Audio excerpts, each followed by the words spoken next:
recognize the ranking member for his 5 minutes of questioning. Thank you. I'll pick up on this same line of questioning. When a number of us visited the southern border last year, we heard from your officers about the challenges that drones were posing. And one question I have is, I understand they're being used primarily by the cartels for surveillance, to see where your officers are so that they can, more effectively traffic people, narcotics, firearms, et cetera, across the border.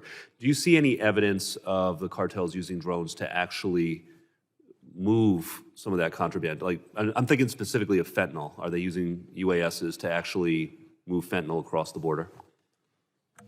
We have yet to see fentanyl being moved via UAS. We have seen other narcotics, albeit in small quantities. From a cost model, it's not as effective for cartels because the payload capacity is so small, they have to make multiple trips. We have seen cocaine, we have seen heroin, we have seen methamphetamine, we've seen weapons. So there is a threat of moving contraband across our borders. So the numbers, of course, are staggering. I think at one point in your written testimony, you alluded to periods of as many as 1,000 detections a week.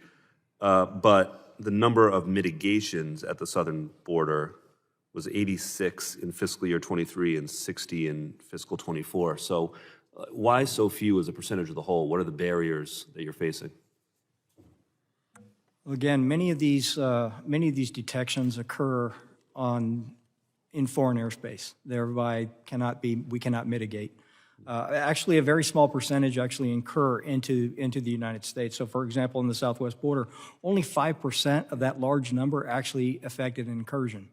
Of that, we have very strict criteria, and they met the criteria. So the 60 that we mitigated in FY24 actually met the criteria for mitigation. So I'm going to ask about both the 5% and the 95% then. So in the 5% that do come into our airspace, is the criteria too narrow, to bring them down? Why again, so few?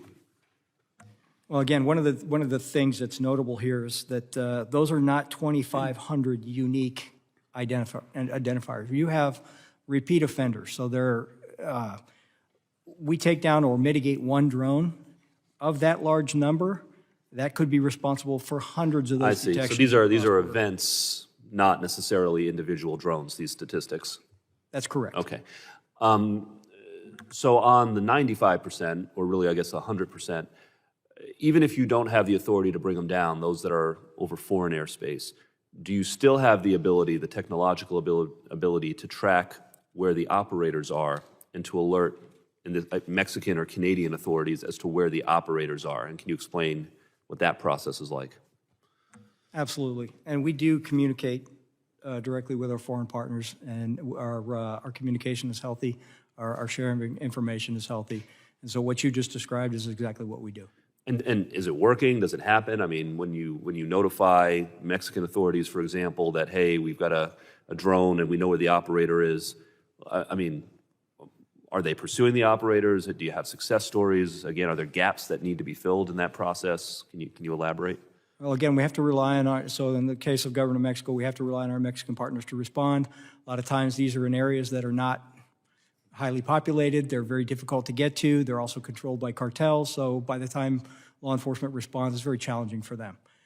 It's not from lack of effort or lack of communication. It's just a very difficult environment. Yeah. With the minute that I have left, I'll shift to Mr. Weekman. On the issue of special events, of SEER events, can you just elaborate a little bit more about why it is so important that the state and locals have expanded authorities, and what should the appropriate guardrails be, for those expanded authorities? Yes. Each year, the FBI can cover a number of special events, and DHS covers some as well. So we're talking about big events like the Super Bowl, the World Series, the Indianapolis 500, that sort of thing.